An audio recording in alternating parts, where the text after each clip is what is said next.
How many controlled crazies do I have out there? I think it's easy for us to say controlled. Easy for us to definitely say crazy. But controlled crazy is the key subject line here today. It involves strategic thinking, execution. It involves preparation. Also involves being able to think upon your feet. You picture a quarterback. He runs the play, but he has to be able to think on his feet, call an audible, read the defense. So we have to understand what the constants and the variables are in life. We got to understand what the foundational principles are that we operate in. But then as far as executing it, we got to be able to be on our toes, be able to think, be able to adjust. And basically that creates a balance of controlled crazy. Now there is, you have to have tactics, of course. Tactical warfare is a needed objective, but foundational wise and visionary wise, you need strategic operation. And there's certainly a difference that can be compared. It's like growing up, people, would have the subject line. I took this interpersonal relationship class, and it was like in high school, and they were talking about extrovert, introvert, and I always like to say I'm an ambivert, a little bit of both, and so a lot of times people say, well, it's personality, like someone just might be crazy out there thinking like they just do crazy stuff, well, I could never do that. Or maybe they're so crazy, it just seems like they don't have a game plan, they're just flying by the seat of their pants. And in all reality, it's a blending and ingredients of both personality and discipline. There's a blending of, okay, this makes sense because it's a personality niche, but then there's also things that if you go very far and expand your leadership in that area, there's certain disciplines that, whether it's delegation or you jumping into that skill, it's like a lot of great performers, like, that they feel like there's something wrong if there's not a little bit of butterflies in their stomach beforehand. So there is a nervous energy that we deal with sometimes. This is not only related to basketball. I know I could talk about basketball all day long, but let me give two examples just to paint a picture. But think of it in light of what you're doing in your own execution of life, whether that's just your own personal leadership, business, family, relationships, etc. Is a concept of two different speeds, and I drill this when I'm coaching on kids all the time. My own daughter, anyone who's playing the point guard position. It's the beauty of the change of speeds. You have to be able to go slow, go fast. That's how you keep the defense. That's how you make the defense fall over. When you're doing that Z dribble drill, and you're cutting hard, you're jabbing hard, you're planting hard, and then you're going. If you can come to a stop and then plant, release, push that ball out, do a long dribble out, really beat the defense, grab your leg, get your leg past the defense, create that positioning where it's favorable for you to have the upper hand. Two different speeds are powerful. You don't just want to go one speed the whole time. The other thing is, you see some of these people shoot crazy shots. So let's take Steph Curry, for example. Sometimes you look like, man, he's just shooting, like it's just shooting crazy, like it's just throwing the ball up there. But you got to understand that, crazy shots, the background of that is, 99% of the time having very good reps, very good, a lot of reps of good form. And that enables you to have a shooter's feel, a shooter's touch, where, you do get in grooves where you may not shoot with the perfect T form, but you're in a moment and you're just making it happen. Your goal is to get the bucket in the hoop, and there's a feeling that you get. You can, it's the way the ball's bouncing, And I'm sure you can relate that, you know, in other performance or executions that you might do in life. You know, you get to that flow where you can almost anticipate things are happening. So you have to be, the base of you is shooting, you know, 500 jumpers a day with good form. But in those little ESPN moments where they happen to catch you on the video, that's just the ability to make it happen. You know, you may not be shooting with good form, you're just making something happen. The other consideration with it was, just came to my mind, left me.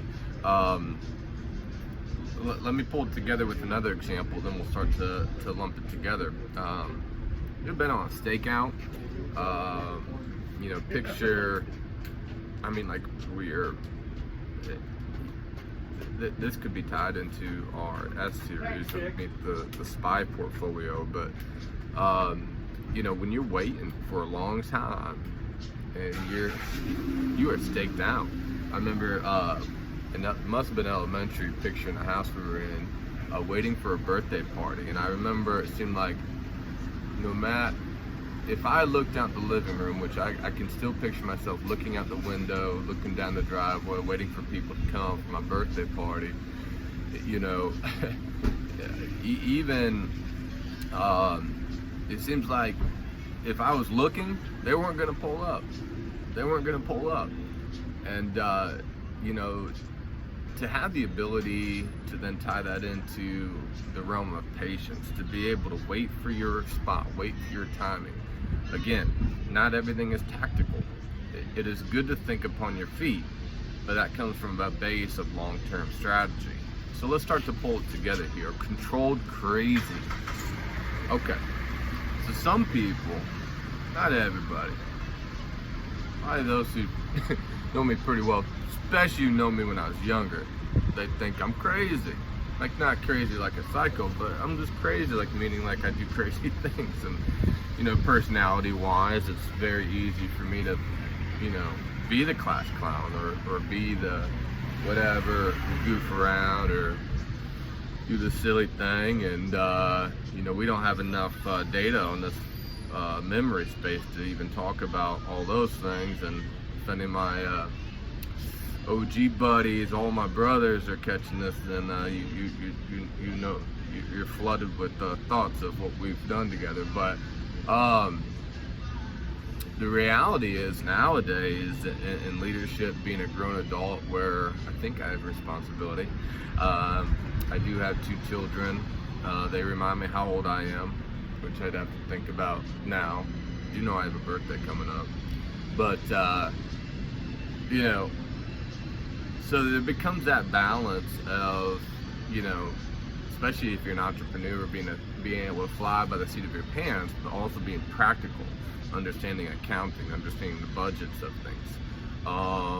Also, you know, spreading your wings and doing some fun stuff and crazy stuff, but at the same time, you know, understanding that, you know, you do reap what you sow. You know, that, you know, there are, you know, other people involved in your life, and the idea of reputation or how that affects other people around you. So that's a big subject line. You could go down so many different roads with that. But when we talk about controlled crazy in the sense of this subject line that we're dealing with here today, it's a marriage, really. So on the control aspect of it, being, you know, staking out, waiting your time, being strategy focused, long-term focused, that base of a leader has got to be found, and I've talked about it before, in its secret place.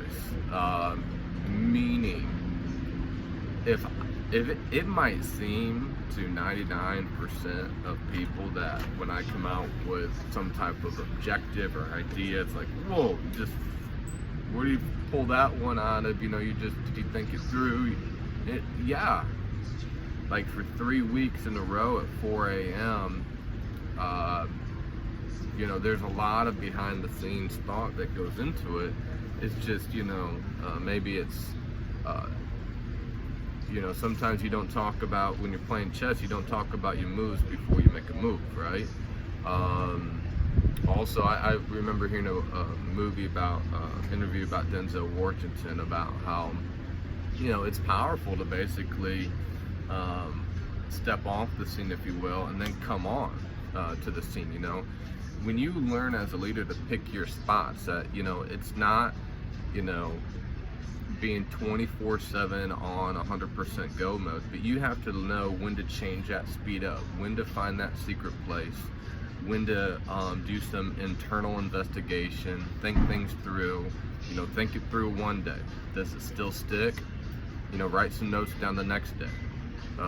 Let some time pass on the discipline and then revisit it in a week. You know, is it something that you still remember? Is the idea still sticking with you? Maybe get a counselor or two that is a sturdy voice in your life, some type of you know, mentor, elder figure, somebody that you can bounce it off of. That's one idea.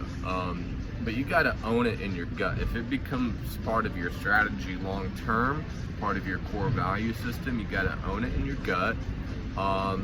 You know, a lot of things are preference in life, but, you know, as long as it doesn't contradict the convictions in your life, that's a key element. I think I talked about that once, well, probably more than once before, about the convictions versus preferences. So convictions are so important. That's the base of us.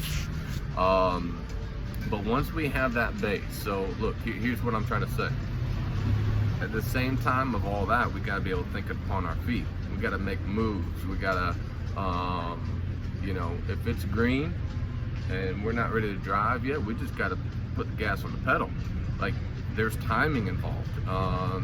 You know, there is the tactical side of it. So the marriage between strategy and tactics, the marriage between being very controlled and methodical and almost secretive, compared to being out there, just being crazy, that entrepreneur, those attributes that so often people attribute to. So in the crazy controlled, I just want to encourage you that don't let someone categorize you as one or the other. Don't let someone say, oh, you're just, you know, you're a thinker, you're very methodical, you know, you're not that type of person. You're not that type of person to go out there and just be all crazy. And at the same time, good morning. No, excuse me, good morning. At the same time, you know, don't let someone categorize you if you are out there as a person that, oh, he just flies by the seat of his pants. He doesn't think it through. He doesn't calculate it out. Don't allow people and definitions out there to categorize you as only one thing. You know, you don't have to only be in one category.